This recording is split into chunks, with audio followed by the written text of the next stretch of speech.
बिस्मिल्लाहिर्रहमानिर्रहीम अस्सलामुअलैकुम।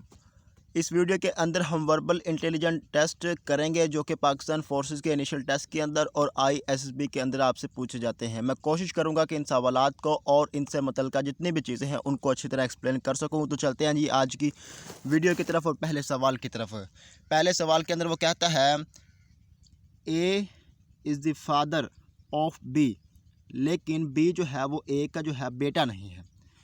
वो कहता है A is the father of B but B is not A's son, what is relation of B to A. वो कहता है ए जो है वो बी का बाप है लेकिन बी जो है वो उसका बेटा नहीं है, तो इस ज़ाहिरी बात है वो उसकी बेटी हो सकती है।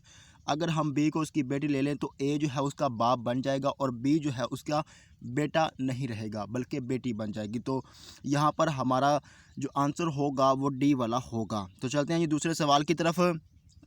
यहाँ पर आप देख सकते हैं एसेंस इज़ टू फ्लावर, यानी फ्लावर से जो है खुशबू आती है। इसमें कंसेप्ट ये है, वो कहता है as blank is to oven, तो ओवन से हमें क्या हासिल होती है, तो हम जानते हैं हीट हासिल होती है। तो यहाँ पर हमारा जो आंसर होगा वो ए वाला होगा। तो चलते हैं जी अगले सवाल की तरफ। यहाँ पर आप देख सकते हो, वो कहता है my mother is the sister of your brother, what relation am I to you. वो कहता है कि आपके सामने एक शख्स खड़ा है और आप उससे कहते हैं कि मेरी जो माँ है वो आपके भाई की सिस्टर है। तो इसका मतलब ये है कि जो सामने वाला शख्स है उसकी आपकी माँ जो है उसकी भी बहन है। तो आप दोनों, वो सामने वाला शख्स और आप जो है मामू भांजा हुए। तो यहाँ पर उसने पूछा कि आपका रिलेशन जो है वो उस शख्स के साथ क्या बनता है, तो वो बनता है भांजे का। तो यहाँ पर हमारा जो आंसर होगा वो नेफ्यू होगा। Option B will be correct answer.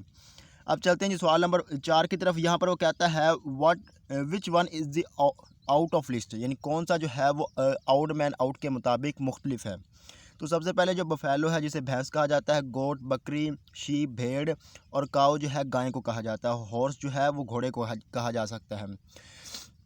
यहाँ पर कंसेप्ट ये है कि जो बफेलो है, गोट है, शीप है और काऊ जो है ये इस्लाम के अंदर जो हलाल चीज़ें हैं, इनका जो है हम गोश्त भी खाते हैं और दूध भी पीते हैं। लेकिन हॉर्स जो है इसका ना तो हम गोश्त खाते हैं और ना ही इसका दूध पीते हैं। तो इस तरह ये है बाकियों से थोड़ा मुख्तलिफ, और मुख्तलिफ ही को हमने इन सवालों के अंदर तलाश करना होता है ओड मैन आउट के मुताबिक। तो यहाँ पर हमारा जो आंसर होगा वो ई वाला होगा। तो चलते हैं अगले सवाल की तरफ। यहाँ पर वो सीरीज़ वाला क्वेश्चन दे रहा है, देखें what will come next in the for next. यहाँ पर कंसेप्ट ये है कि पहले दो को आपने प्लस करना और तीसरा जो है हमें हासिल हो जाएगा। यानी देखें यहाँ पर हम 16 और 12 को जो है वो एडअप करेंगे तो हमारे पास जो है वो 28 हासिल हो जाएगा।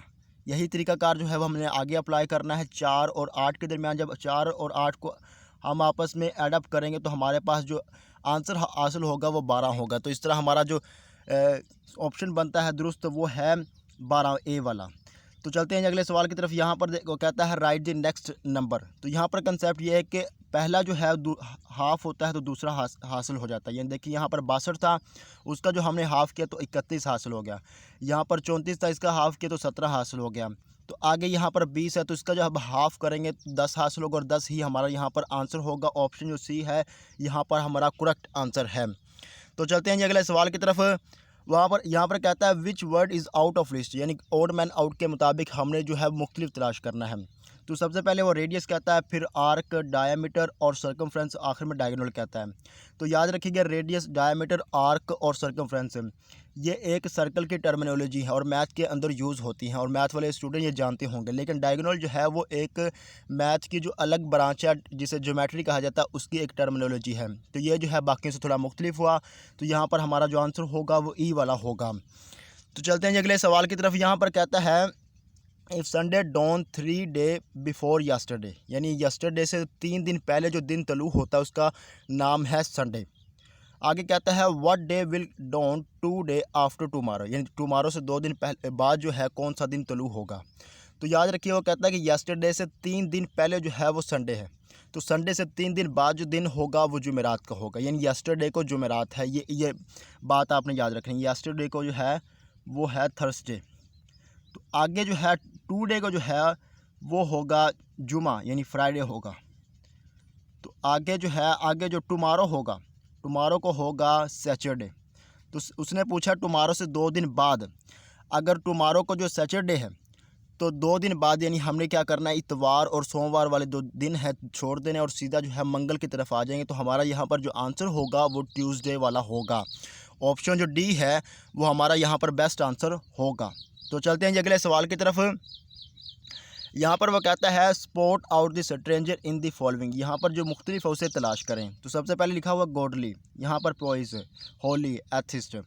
तो पहले जो 3 लफ्ज़ है इसका जो मतलब जो है वो नेक परहेजगार के जो ज़ुमरे के अंदर आता है, लेकिन एथिस्ट जो है वो बेदीन को कहा जाता है, जिसका कोई दीन ही ना हो। तो ये जो है बाकी थोड़ा मुख्तलिफ हुआ। तो यहाँ पर हमारा जो आंसर होगा वो डी वाला होगा। अब चलते हैं ये सवाल नंबर 10 की तरफ। वो कहता है what number come next in the series. यहाँ पर एक सीरीज़ चल रही है, उसका अगले वाला नंबर कौन सा होगा। तो देखें 13 से 15 की तरफ, 15 से 17 की तरफ, 17 से 19 की तरफ, 19 से 21 की तरफ जाते हैं। तो सिर्फ 2-2 नंबर का जो है इजाफा होता जा रहा है। तो आगे हमने मज़ीद 2 नंबर का इजाफा करना है। तो 21 के अंदर जब 2 ऐड होगा तो 23 बन जाएगा। तो हमारा यहाँ पर जो आंसर होगा वो ए वाला होगा। तो चलते हैं अगले सवाल की तरफ। यहाँ पर वो कहता है fly is to aeroplane as sail is to. जो एरोप्लेन है वो फ्लाई करता है और जो शिप होती है वो सेल करती है समुद्र के ऊपर। तो यहाँ पर हमारा जो आंसर होगा वो ए वाला होगा। आगे अगले सवाल के अंदर कहता है राइट द नेक्स्ट 2 नंबर। तो यहाँ पर आप देख सकते हैं यहाँ पर 2 तरह की सीरीज़ चल रही है, जिसे डबल सीरीज़ क्वेश्चन कहा जाता है। पहली सीरीज़ जो है जिसके नीचे मैं लाइन लगा रहा हूँ वो वाली है। यहाँ पर 7, यहाँ पर 8 आगे जो है देख सकते हैं। पहले के अंदर देखें तो यहाँ पर 5 है, फिर 6 हुआ, फिर 7 हुआ, फिर 8 हुआ। तो यहाँ पर जो है वो 9 होना चाहिए। अब दूसरी सीरीज़ जिसके ऊपर मैं लाइन लगाऊंगा, 3 वाला, 4 वाला, 5 और ये 6। तो आगे जो है वो 7 होगा, यानी हमारा जो आंसर होगा वो 9 और 7 होगा। 9 और 7 जो ऑप्शन ए के अंदर मौजूद है, तो यही हमारा आंसर बनता है। आगे वो 13 के अंदर कहता है finger is to elbow as toe is to. देखें जी, फिंगर जो है वो हाथ का एक हिस्सा है। पहले उसने हाथ के एक हिस्से को हाथ के दरमियान वाले हिस्से के साथ एक उसका कनेक्शन बना दिया है। तो यही तरीकाकार हमने पाँव की जो उंगलियां हैं उसको जो टांग है उसके दरमियान वाला जो जोड़ है उसके साथ अटैच करना है। तो टांग का जो दरमियान वाला जो जोड़ होता है उसे हम नी कहते हैं, जिसे हम आम पंजाबी में गोडा कहते हैं। तो यहाँ पर हमारा जो आंसर होगा वो सी वाला होगा। तो चलते हैं अगले सवाल की तरफ। यहाँ पर वो कहता है meat is to vegetarian as blank is to teetotaller. यानी मीट है एक बंदा जो गोश्त खाता है और दूसरा जो वेजिटेरियन है, 2 मुख्तलिफ चीज़ें हुई। तो यहाँ पर वो कहता है blank is to teetotaller. Teetotaller कहते हैं जो नशे से जो है परहेज़ करता हो। तो एक बंदा नशे से परहेज़ करता है, दूसरा बंदा जो है वो नशा करता होगा। तो यहाँ पर हमारा जो आंसर होगा वो बी वाला होगा। बाकी जो है वो सूट यहाँ पर नहीं करते हैं। आगे वो कहता है कोडिंग और डी कोडिंग वाला क्वेश्चन आ गया। वो कहता है if box is coded at CDPQYZ how would you write code in the code. यहाँ पर कंसेप्ट ये है कि बी जो है उसको जो है उसने अगले जो 2 अल्फ़ाबेट आते हैं बी से आगे, यानी सी और डी के इक्वल कर दिया है। आगे जो ओ है उससे आगे जो आते हैं पी और क्यू आते हैं उसके इक्वल कर दिया है। और इसी तरह जो एक्स है उसको वाई और जी के इक्वल कर दिया है। इस तरह जो उसने कोडिंग और डी कोडिंग की है, यही तरीकाकार जो है वो हमने आगे अप्लाई करना है। तो उसने कहा कि कोड का हमें जो है वो कोड बना कर दें। तो यहाँ पर जो है वो कोड इस तरह बनेगा कि सी से जो आगे जो अल्फ़ाबेट आते हैं वो डी और ई है, और डी और ई जो है वो सिर्फ एक ऑप्शन के शुरू के अंदर मौजूद है, वो जो ऑप्शन जो है वो डी वाला। तो यहाँ पर हमारा जो आंसर होगा वो डी वाला होगा। तो चलते हैं अगले सवाल की तरफ। यहाँ पर वो सीरीज़ वाला क्वेश्चन दे रहा है। वो कहता है what will come next in the following series. ये सीरीज़ चली, इसमें अगले वाला नंबर कौन सा होगा। तो आप देख सकते हैं यहाँ पर 10, यहाँ पर 20, यहाँ पर 30, यहाँ पर 40, यहाँ पर 50। तो आगे 10 का मज़ीद इजाफा करेंगे तो 60 वाला बन जाएगा। तो ऑप्शन जो डी है वो हमारा बेस्ट आंसर होगा। आगे को आता है what will come next in the following series. 17वें सवाल के अंदर देखिए यहाँ पर 20, 25, 23, 28, 26, 31, 29 और 34 है। यहाँ पर कंसेप्ट ये है कि पहले वो 5 ऐड करता है, फिर 2 की कमी कर देता है। देखें जब 20 से 25 की तरफ जाते हैं तो 5 के इजाफा, फिर 25 से 23 की तरफ जाते हैं तो 2 की कमी हो जाती है। इसमें यानी 5 का इजाफा करता है, 2 की कमी कर देता है। जब हम 29 से 34 की तरफ जाते हैं तो 5 का इजाफा होता है। तो आगे हमने 2 की कमी करनी है। तो जब 34 में से 2 की कमी करेंगे तो 32 हासिल हो जाएगा। तो हमारा यहाँ पर जो आंसर होगा वो बी वाला होगा, जिसके अंदर 32 लिखा हुआ है। तो चलते हैं जी अगले सवाल की तरफ। यहाँ पर आप देख सकते हैं वो कहता है विच word is out of list. कौन सा जो है वर्ड आउट ऑफ लिस्ट है। तो यहाँ पर पहले फेलियर है, फिर स्टूडेंट है, फिर एग्जामिनेशन है, फिर क्योर है।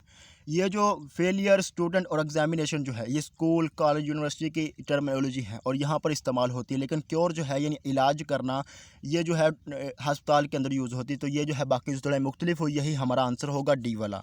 तो चलते हैं अगले सवाल की तरफ। यहाँ पर वो कहता है what will come next in the following series, ये सीरीज स्टडी से आगे क्या आएगा। देखें जब हम 4 से 12 की तरफ जाते हैं तो हम 4 को 3 के साथ मल्टीप्लाई करते हैं, और जब 12 से आगे मुंतकिल होते हैं इसको भी 3 के साथ मल्टीप्लाई करते हैं, और जब 36 से आगे 108 की तरफ मुंतकिल होते हैं तो 136 को 3 के साथ मल्टीप्लाई करते हैं तो 108 जो है वो हमारे पास हासिल होता है, यानी हमने 3 के साथ मल्टीप्लाई करते जा रहे हैं। तो जब हम आगे मुंतकिल होंगे तो 108 को जो है हम मज़ीद 3 के साथ मल्टीप्लाई करेंगे तो 324 हमारा आंसर होगा। ऑप्शन जो सी है वो हमारा यहाँ पर बेस्ट आंसर बनता है। तो चलते हैं अगले सवाल की तरफ। यहाँ पर एक देखें, यहाँ पर वो सीरीज़ दे रहा है, वो पूछ रहा है कि अगला जो मेंबर कौन सा आएगा। देखें जब हम 17 से 35 की तरफ जाते हैं तो करते क्या है कि 17 को डबल करते हैं और उसके अंदर जो है मज़ीद एक का इजाफा कर देते हैं, जिसकी वजह से हमें 35 हासिल हो जाता है, यानी हम डबल करते हैं और एक का इजाफा कर देते हैं। जब 35 से 72 की तरफ जाते हैं, 72 की तरफ जाते हैं तो 35 को डबल करते हैं और इसके अंदर 2 का इजाफा करते हैं। जब 72 को डबल करते हैं और डबल करने के बाद इसके अंदर 3 का इजाफा करते हैं, जिसकी वजह से 147 हमारे पास हासिल होता है। अब हमने क्या करना है कि 147 को डबल करना है और उसके अंदर जो है अब 4 का इजाफा करना है, यानी पहली बार हमने 1 का इजाफा, फिर 2 का इजाफा, फिर 3 का इजाफा, अब की बार हमने 4 का इजाफा करना है।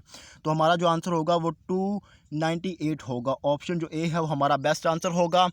तो चलते हैं अगले सवाल की तरफ। वो कहता है wag is to dollar, wag is to dollar as idiot is to. देखिए वैग कहते हैं जोकर को, डलर कहते हैं उसके करतब को, यानी जो जोकर होता है वो अपने करतब की बुनियाद पर पहचाना जाता है, और इडियट जो है वो अपनी फुलिशनेस यानी बेवकूफ़ियों की वजह से पहचाना जाता है।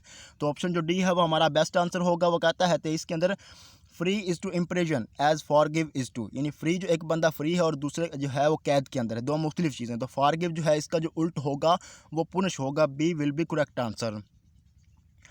अब इसके अंदर कहते हैं जी what which word is out of list. तो यहाँ पर देखें फैट जो है उसके कहते हैं धुन को, फार कहते हैं दूर को, हैट कहते हैं टॉपिक और किट कहते हैं बैग को। तो यहाँ पर जो मेरे ख्याल में कंसेप्ट ये है कि आप देख सकते हैं ए, सी और बी के अंदर, यानी ए, सी,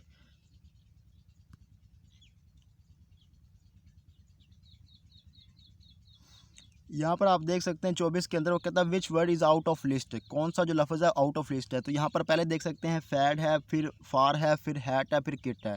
तो यहाँ पर फार का मतलब होता है धुन, फार का मतलब होता है दूर, हैट का मतलब टोपी होता है और किट का मतलब बैग होता है। तो यहाँ पर मेरे ख्याल में कंसेप्ट ये है कि ए, सी और बी के अंदर देख सकते हैं कि यहाँ जो तीन जो अल्फ़ाबेट मौजूद हैं, तीन जो स्पेलिंग मौजूद है उनके दरमियान के अंदर ए आता है, लेकिन किट के दरमियान के अंदर ए नहीं आता। तो ये जो है इस तरह बाकियों से थोड़ा मुख्तलिफ होता है, दीगर कंसेप्ट भी हो सकते हैं, लेकिन मेरी समझ के मुताबिक यहाँ पर एक यही कंसेप्ट बनता है। तो यहाँ पर हमारा जो आंसर होगा वो डी वाला होगा, ऑड मैन आउट के मुताबिक। तो चलते हैं जी आज के आखिरी सवाल की तरफ। कहता है what will come next in the following series. देखिए जब हम 10 से 50 की तरफ जाते हैं तो उसको 5 के साथ मल्टीप्लाई करते हैं, जब 50 से 250 की तरफ जाते हैं यहाँ पर भी हम 5 के साथ मल्टीप्लाई करते हैं, और जब यहाँ से इस तरफ मुंतकिल होते हैं यहाँ पर भी 5 के साथ मल्टीप्लाई करते हैं 250 को। तो आगे जब हम आगे मुंतकिल होंगे तो 1250 को हम 5 के साथ मल्टीप्लाई करेंगे, तो हमारा जो आंसर होगा वो ए वाला होगा। ये थे जी कुछ सवाल जो कि आज हमने किया। अगली वीडियो के अंदर हम मज़ीद इस तरह के सवाल करेंगे, तब तक के लिए इजाज़त दीजिए। अल्लाह हाफिज़।